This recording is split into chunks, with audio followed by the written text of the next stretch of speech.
Hello, everyone, and welcome back to Invitation to Puzzles, where we have a chained block puzzle by dumediat.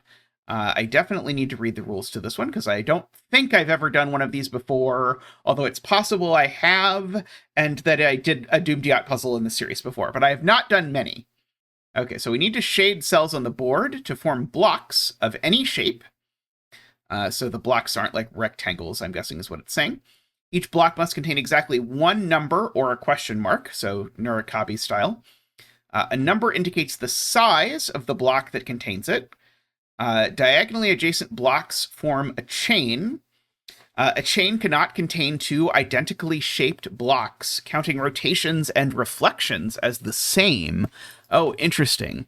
All blocks must be diagonally adjacent to at least one other block. Okay, so we've got two sort of everything has to touch at least one thing diagonally, and then everything that's diagonal needs to be different.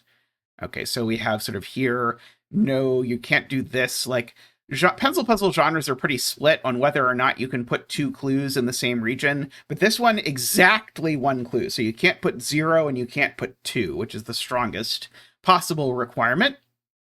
So this is the you can't put 0. Your 3 should have 3 cells in it. Your 1 should be diagonally adjacent to something. These two are identical, so you can't do that. These two are identical, so you can't do that. And then here is acceptable. Okay, so let's try this. So I can't shade this cell because I would put 2 clues in something immediately, so I have to shade that one. I can't shade this one because I would connect these two. This one doesn't have 3 yet. Now it does have 3.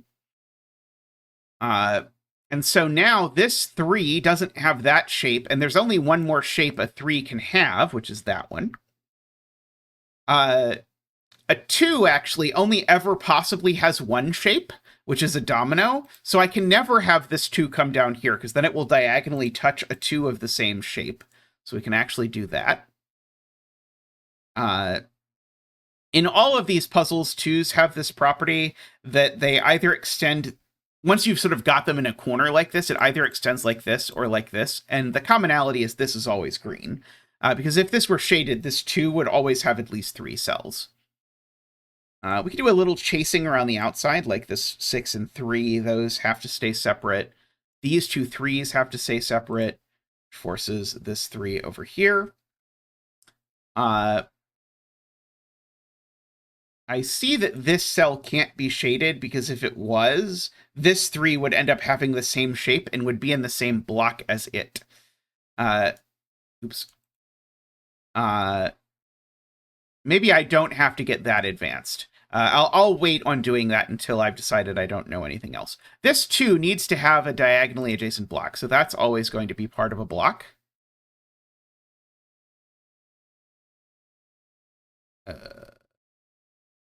Oh, God.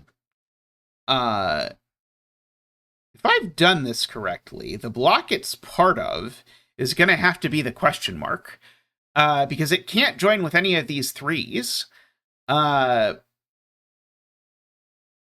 which is kind of horrific.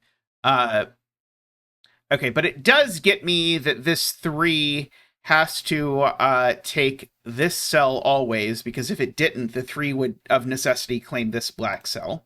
And these 2 3s I have to keep apart. So this 3 ends up looking like that. Oh yeah, I definitely broke this puzzle. Oh no, I have not broken it. Sorry, I haven't broken it because these just have to not join. This 3 needs to have something diagonally connected with it, but that can be the 4. This 3, though, definitely can't take that cell. This needs to come down. It's not part of the 3. It comes over here. So this 2 is done. This thing is still coming down in some way or another.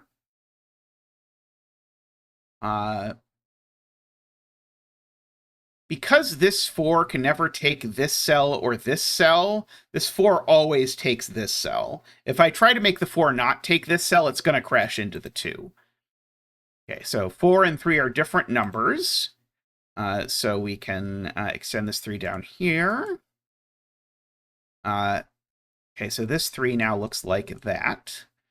This 3 now can't extend to here because that would be a 3 touching a 3 of the same shape. Can't do that.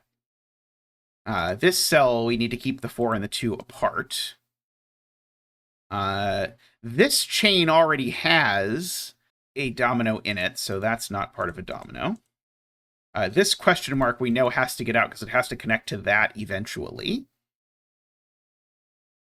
And because it connects to that eventually, it can't also join this domino. Okay, right,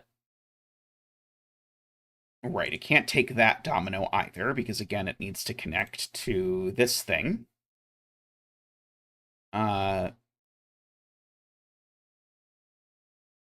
If my shaded doesn't take this cell, if my big shaded cell doesn't take this cell, then it can't get past this 3, so I actually need it to take these 2, which then means I actually need to take that one as well.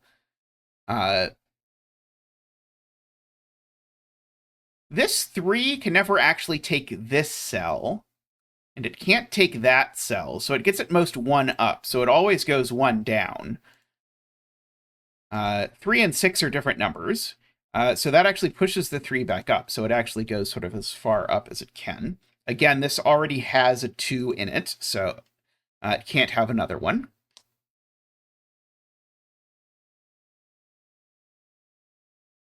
Okay, this 6 always takes this cell, at the very least. Because if it didn't, it would be capped at 5. Oh, it certainly always takes that cell as well, I should say.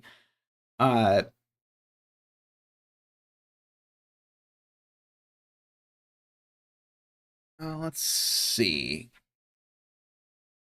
How am I arguing the last piece here? I certainly know that this needs to be bent tetromino in some capacity.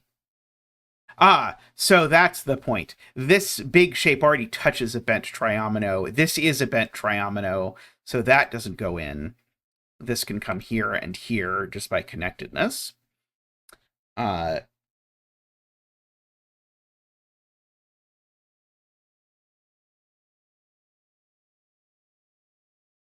Right, this 3 can't go there because we know it's bent, so it can't touch that diagonally. Has to come here. It's not touching the 6, so the 6 actually looks like this. This actually looks like that. There we go. And this shape can't touch this diagonally because, again, it's already touching one of those. So then we get that. Very nice. I loved that.